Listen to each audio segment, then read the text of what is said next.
కాసేపట్లో టీపీసీసీ విస్తృత కార్యవర్గ సమావేశం కానుంది. సమావేశానికి CM Revanth Reddy, deputy CM Bhatti Vikramarka, Congress వ్యవహారాల ఇన్ఛార్జ్ మీనాక్షి నటరాజన్ హాజరు కానున్నారు. ఈ భేటీలో భాగంగా కులగణన సర్వే నివేదిక, అసెంబ్లీలో బీసీ రిజర్వేషన్స్ బిల్లు, ఎస్సీ వర్గీకరణ బిల్లు, కాంగ్రెస్ ఎన్నికల హామీలపై ప్రధానంగా చర్చించనున్నట్లు సమాచారం. తెలంగాణలో ఇన్ఛార్జిగా పనిచేసే అవకాశం వచ్చినందుకు సంతోషంగా ఉందన్నారు మీనాక్షి నటరాజన్. పిసిసి చీఫ్, ముఖ్యమంత్రి, ఇతర నాయకులను, కార్యకర్తలను కలుపుకొని ముందుకు వెళ్తామన్నారు. పార్టీ పటిష్టత కోసం, రాజ్యాంగ పరిరక్షణ కోసం అందరం కలిసి పనిచేస్తామన్నారు మీనాక్షి నటరాజన్. खरगे जी ने और हमारे सबके नेता आदरणीय राहुल जी और प्रियंका जी ने जो जिम्मेदारी दी है तेलंगाना में कार्यकर्ता के रूप से मुझे काम करने के लिए, मैं यहाँ के प्रदेश कांग्रेस कमेटी के अध्यक्ष और हमारे माननीय मुख्यमंत्री जी और हमारे तमाम एमएलए और जनप्रतिनिधियों के ज़रिए हमारी कोशिश होगी कि जो संविधान के मूल्यों का भारत है उसके निर्माण के लिए तेलंगाना एक आदर्श प्रदेश बने।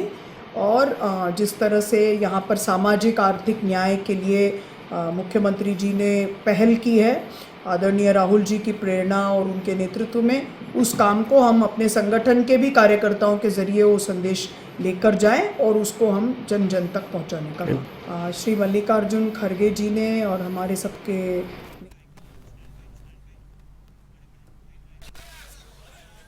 కాసేపట్లో టీపీసీసీ విస్తృత కార్యవర్గ సమావేశం కానుంది. ఇప్పటికే గాంధీ భవన్ కి చేరుకున్నారు మీనాక్షి నటరాజన్.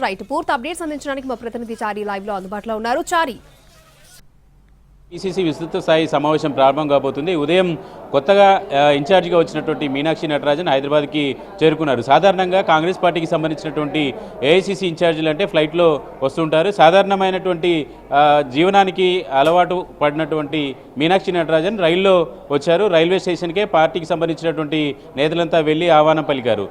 పెద్ద హోటల్లో బస చేసేటువంటి సంప్రదాయం గతంలో ఉండేది. ప్రస్తుతం దిల్కుషా గెస్ట్ హౌస్కి మీనాక్షి నటరాజన్ ఉదయం వచ్చారు. అక్కడే సీఎం రేవంత్ రెడ్డి అలాగే పార్టీకి సంబంధించినటువంటి ముఖ్య నాయకులంతా కూడా ఆమెని కలిసి స్వాగతం పలికారు. కొద్దిసేపటి క్రితమే గాంధీ భవన్కి మీనాక్షి నటరాజన్ వచ్చారు. మరి కాసేపట్లో పీసీసీ విస్తృత స్థాయి సమావేశం కూడా ప్రారంభం కాబోతుంది. వచ్చినటువంటి వెంటనే సాధారణంగా కొత్త ఇన్ఛార్జి వచ్చిన నేపథ్యంలో కార్యకర్తలు, నాయకులు హడావుడి చేస్తూ ఉంటారు. ఈ హడావుడి అంతా చూసి మీనాక్షి నటరాజన్ ఒకంత అసహనం వ్యక్తం చేశారు.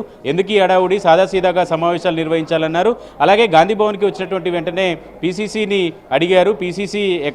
పీసీసీని పిలవాలని సూచించారు. ఆ తర్వాత పార్టీకి సంబంధించినటువంటి సమావేశానికి సంబంధించినటువంటి విషయాలకు వెళ్తే, పార్టీ ప్రస్తుతం అధికారంలో ఉన్నటువంటి నేపథ్యంలో ఏడాదిన్నర పాటుగా పార్టీ నాయకులకి, పార్టీకి, ప్రభుత్వానికి కొంత సమన్వయ లోపం అనేది చాలా స్పష్టంగా కనపడుతుంది. ప్రభుత్వం చేసినటువంటి కార్యక్రమాలు కావచ్చు, ప్రభుత్వం మీద వచ్చేటువంటి ఆరోపణలు కావచ్చు, వీటన్నిటి మీద కూడా అధికార పక్షం నుంచి వచ్చేటువంటి కౌంటర్ కావచ్చు, ప్రతిపక్షాలకు ఇవ్వాల్సినటువంటి సమాధానం కావచ్చు, వీటి మీద కొంత గ్యాప్ ఉన్నటువంటి పరిస్థితి అయితే కనపడుతుంది.